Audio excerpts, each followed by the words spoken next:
Tension between India and Pakistan flares up again. 5 Indian soldiers have been shot dead along the border in disputed Kashmir. Pakistan denies any involvement, but does the Indian government believe the denial? And what impact will this have on attempts to resume formal peace talks? This is Inside Story.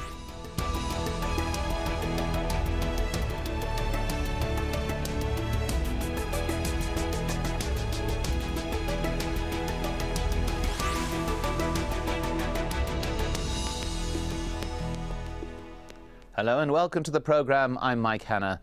The Indian government has accused Pakistan's military of being behind an attack on an Indian army patrol, killing 5 soldiers. The attack happened inside the Indian-administered Jammu and Kashmir region, where India says Pakistani gunmen ambushed an army patrol. The last cross-border clash was in January, when 2 Indian soldiers were killed, 1 decapitated. New Delhi says the latest shooting has violated a ceasefire between the 2 countries, which Pakistan denies. We strongly condemn this unprovoked incident. Government of India has lodged strong protest with Government of Pakistan through diplomatic channels. I assure the House that our army is fully ready. Don't disturb. I assure you that the House that our army is fully ready to take all necessary steps to uphold the sanctity of LOC. All of this takes place in the heavily militarized and long-disputed Kashmir region. The line of control, which divides the region between Pakistani and Indian-administered areas, has been a flashpoint for over 60 years now. Pakistan and India had been preparing to try to reopen peace talks before the latest spate of violence. Last month, Pakistan's new government, led by Nawaz Sharif, proposed dates for talks to take place. The question now is when, or even whether, New Delhi is going to respond. Well, to discuss all of this, let's bring in our guests. From Islamabad, Naveed Ahmad, he's an investigative journalist. From New Delhi, Brahma Chelani, Professor of Strategic Studies at the New Delhi-based Centre for Policy Research. And from London, Victoria Schofield, she's an expert on Kashmir. Welcome to you all. Let's begin with Brahma Chelani. Does the Indian government accept Pakistan's denials of involvement? The Pakistani military routinely denies involvement in aggressive actions, but later officials in Pakistan, military officials in Pakistan, then admit those very actions. There's a long history to it. Nobody in India buys those denials. But the fact is that here in India there's public outrage over these killings. After all, such incidents are not common. Shootings are common, but killings of soldiers, especially killings of 5 soldiers, is exceptionally rare. Well, Naveed Ahmad, in Islamabad, we have heard the denials from the Pakistan government. At the same time, we've heard from India suspicion about such denials having been proved correct in the past. Well, South Bloc is hard to disagree with in India, and Indian analysts and journalists normally do not go against what South Bloc says. As far as Pakistan's own position is concerned, in this short span of time, Pakistani military could check back its facts, and as far as we know, they have said there was no such action involvement whatsoever from Pakistani side. There was a kidnapping yesterday of 4 Kashmiri youth by the Indian soldiers, and there could be some kind of an incident at a local level that could have resulted in that kind of killing that you are talking about, but it's too early to really say something definitive about it. But definitely Pakistan has rejected and condemned strongly the effort and the action, and it has also rejected the Indian allegation, which is a routine allegation now. Well, Victoria Schofield in London, once again, within hours of the event, we are once again seeing the dust rising of claim and counterclaim, which in a way obscures getting to actually what happened, does it not? Well, this is a fairly regular pattern with India and Pakistan. Tragically, there will be a claim and there will be a counterclaim.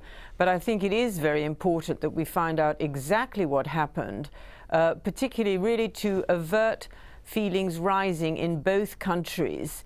Because once you get an issue that, in a way, the narrative gets taken onto the streets and you get to a sort of a fever pitch of hostility, that I think is very dangerous for both countries. And so what we really need is to find out exactly what happened, what was the nature of the ambush, who were these people who perpetrated the action, and put that within context of Pakistan's denial.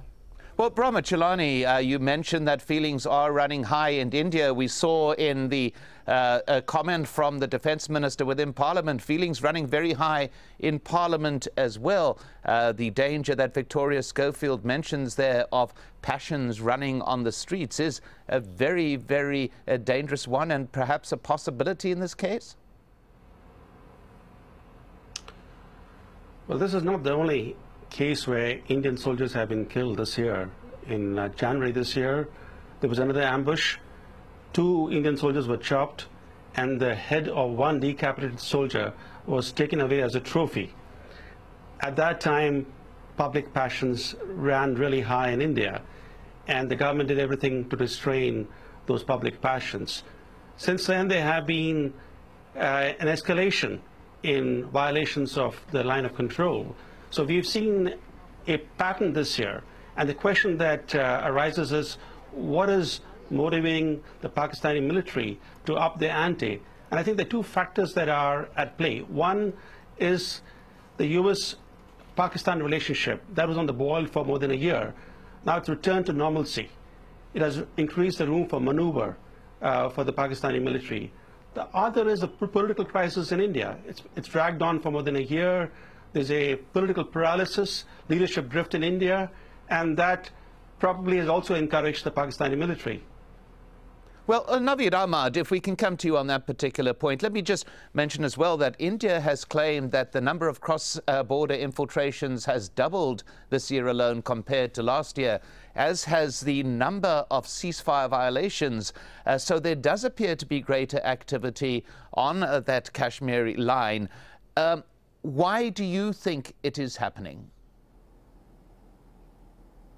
Well, didn't we know that there was a barbed fence on LOC by Indians, and there is heat-seeking human signature kind of equipment installed as well, and any movement across the line of control can be traced without human presence there, and the infiltrators could be attacked.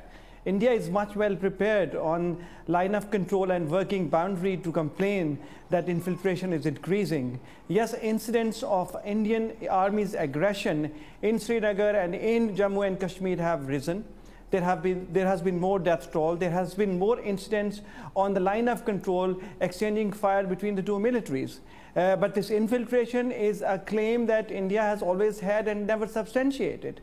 And the world buys it because Pakistan is being seen as an aggressor, while the reality is just the opposite. It was India which went to United Nations Security Council after that war, and then they never talk about it. Nobody talks about plebiscite. And this assertion that Pakistan is sending infiltrators, I think we have seen in the past 10 years, lots of things have changed, especially Pakistan's stance on Kashmir and the talks. Composite dialogue does not really condition Pakistan to first talk about Kashmir and then talk about other issues that are involved. Pakistan is talking with India and has been talking with India on all issues, and that was a major drift. Ever since 9/11 and after this composite dialogue started, Pakistan has scaled back its support to any groups inside Kashmir which are indigenous. Pakistan has also talked with India after Mumbai incident about who the militants were and how could Pakistan help. But the documents that were sent to Pakistan were all in Hindi language. There is no seriousness. It's more of a point-scoring thing on both sides. I'm not saying Islamabad is totally innocent, but then India cannot really, arm twist Pakistan just because that there is infiltration going and you are saying it. Well, I'll get to Victoria Schofield in a moment, if I may, Naveed. Just to interrupt at this particular point, my apologies, but I want to go to Brahmachalani very quickly on one particular issue, and that is that there has been a change of government in Pakistan. The new Prime Minister, Nawaz Sharif, made a centerpiece of his campaign the need to restore proper relationships with India. Was that hand, and it was a hand being extended, it would appear, to India, was that seen as a hand being extended? Sharif's election has been warmly welcomed in India. but the latest killings only increase India's dilemma vis-a-vis Pakistan. On the one hand, India would like to do its bit in strengthening the hand of Nawaz Sharif and his government. After all, the civil institutions in Pakistan remain weak. They need to be strengthened, and India believes that it's in its own interest to strengthen the hands of the civilian government in Pakistan. On the other hand, the Sharif government has done little so far to assert its authority in foreign affairs. The India policy continues to be run by the military establishment, which remains all-powerful. This is not a normal democracy in Pakistan. You have the military establishment, the nuclear establishment, and the intelligence establishment outside civilian control. Until these establishments are brought under civilian control, until the civilian government is able to assert its authority in foreign policy, especially vis-a-vis India, the United States, and Afghanistan, we will not see a fundamental break with the past patterns. This is the dilemma for India. On one hand, India's only choice to engage with Pakistan is with the civilian government in Islamabad. But the civilian government remains weak in foreign policy. So the question that India has to grapple with is, what should it do in these circumstances? Well, Naveed Ahmad, I will get back to you to respond to that particular claim, but I want to go to Victoria Schofield at this particular time.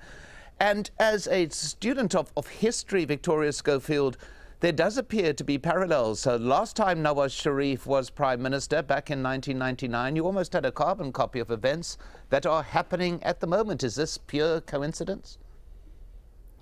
Well, I mean, I think it's coincidence in terms of who's Prime Minister. And the incident you're, of course, referring to is the very historic meeting between the then Indian Prime Minister Atal Vajpayee in Lahore with Nawaz Sharif, and very shortly afterwards, infiltrators into the Kargil heights across the line of control came from Pakistan, and you had the start of the Kargil War. And so there's this difficult situation that both countries face, where the hand of friendship, the hand of peace is offered on the one hand, and then there is some breach of that trust. And in a way, it's a more minor issue than what we saw with Kargil, but there is that parallel that we have Nawaz Sharif coming to power on a wave, or on really a manifesto of peace with India, and then you get this incident in Poonch across the line of control. But I think what we're really looking at is the host of issues have been raised by both speakers, both in Islamabad and New Delhi, in terms of the relationship. And I would say what's really important, particularly from the Indian perspective, is to strengthen what is a confessedly weak civilian government by not getting deterred because of this incident from pursuing the path of peace and from pursuing the peace process and dialogue. We tend to talk of both countries as a monolith, but as we well know, both countries have elements which act independently, and particularly in the case of Pakistan, you have this very powerful military, but you also have rogue elements, which we like to call rogue elements within the military, or whether it's rogue elements within the intelligence service. But there are very evidently people who have a vested interest in destabilizing that peace process. And I think that's what we're really facing at the moment, is who was behind this attack, who would want to destabilize the peace process. And I don't think it comes from the highest level in Pakistan. It comes from somewhere else that we have to determine. Well, Naveed Ahmad, I'd first like you to respond to what was said about a weak government within Pakistan, the military in the past dictated foreign policy.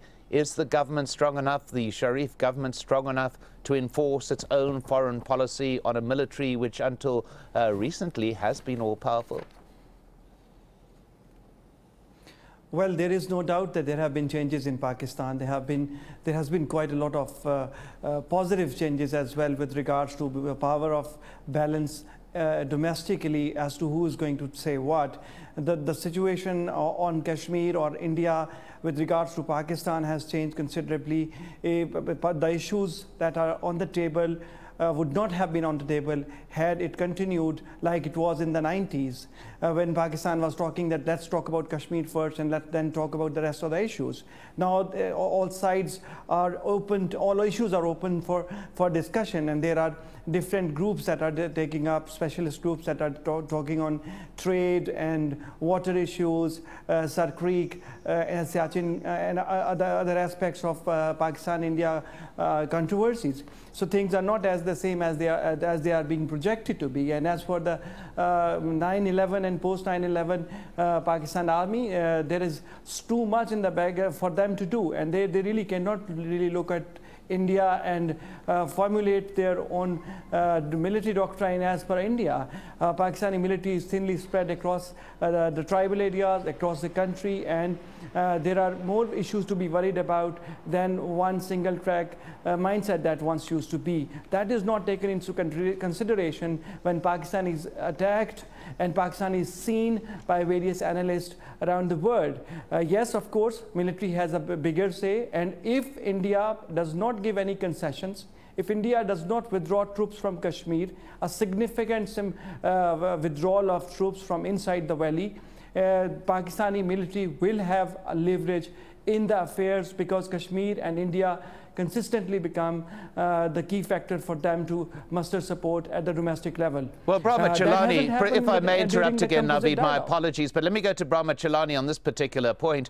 We have heard about the strength of the military within Pakistan, but also within India. You do have a government which has at times been under pressure from the military leaders.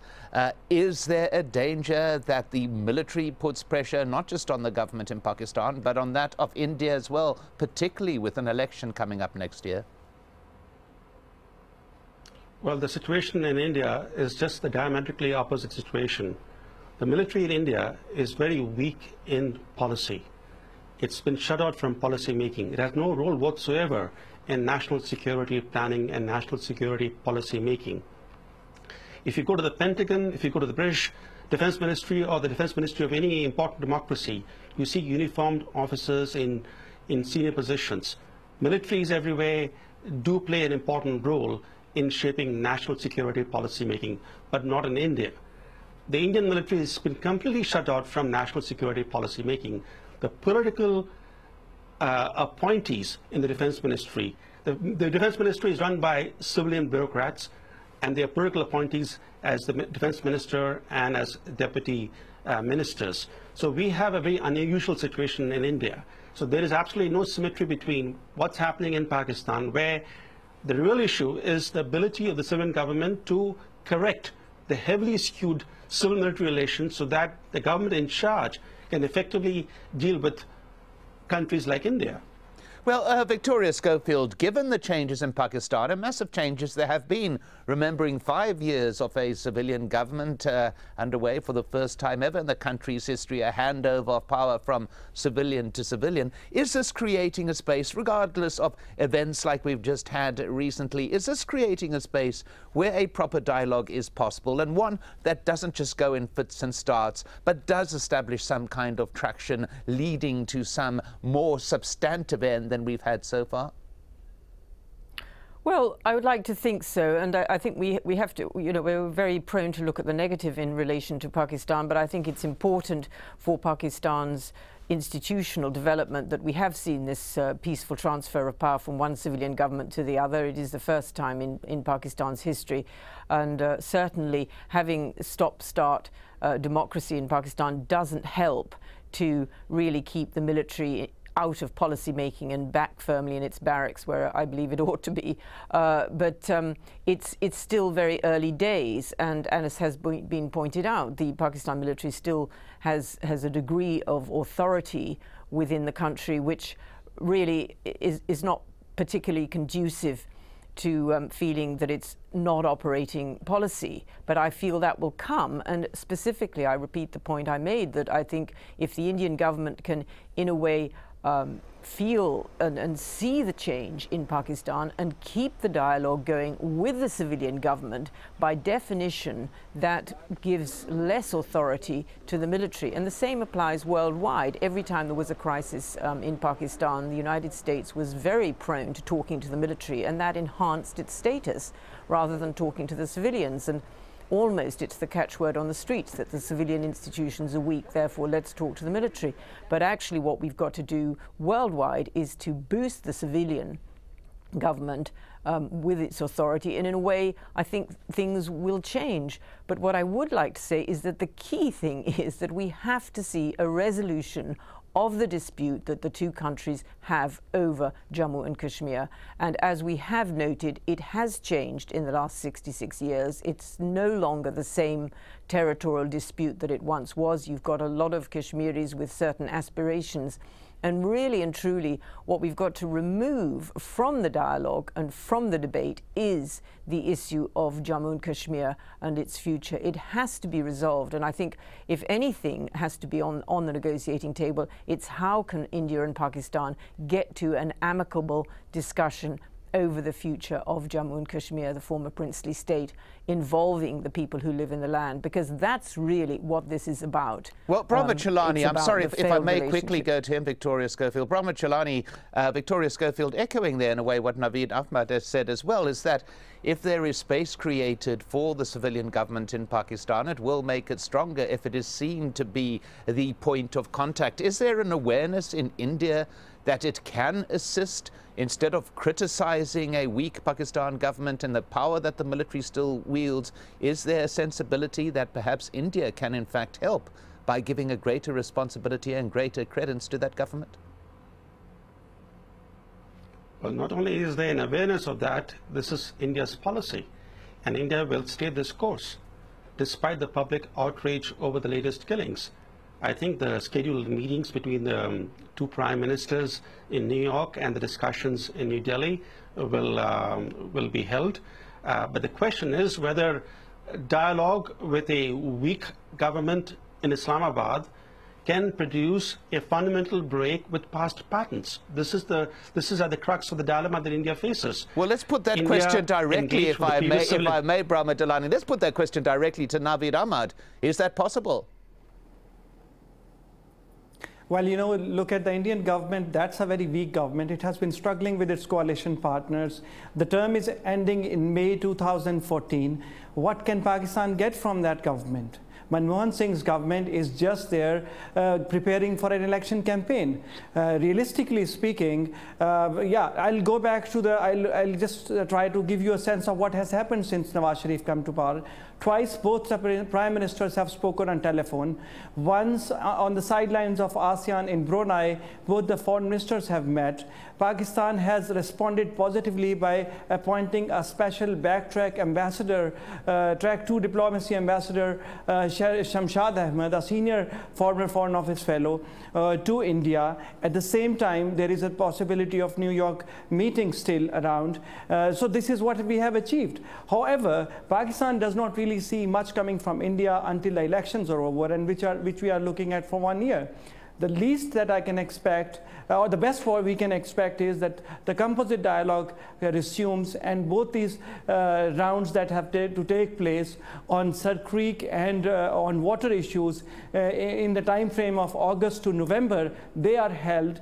And then Pakistan looks at the next government, which probably will be of BJP, led by Narendra Modi, who is known for his hawkish stance towards minorities. Well, let's just go, if I may, Naveed Ahmad. Let's go very quickly to Brahma Chelani on that particular point. Is this government now ready to talk, regardless of the fact that an election's coming up? Very briefly. The elections are due only middle of next year. And this government in New Delhi has been very keen to mend faces with Pakistan, to establish a new relationship with that country, to restore normalcy to that relationship. It has tried very hard. It hasn't succeeded. And I think the meeting with Nawaz Sharif that Indian Prime Minister Manmohan Singh is going to be having later this month would be an occasion for the two leaders to exchange ideas as to how far they can go. But the real, this India-Pakistan equation really hinges on internal dynamics in Pakistan, which is the recalibration of civil-military relations. Unless Nawaz Sharif and his government are not in charge of India policy, there can be no breakthrough in the dialogue with India. There can be no fundamental change from the past patterns that we have seen. Well, at that particular point, my thanks to our guests, Naveed Ahmad, Brahma Chalani, and Victoria Schofield. And thank you for joining us on this edition of Inside Story. If you want to send us your feedback, email to insidestory@aljazeera.net. Thanks again for watching. I'm Mike Hanna. Goodbye for now.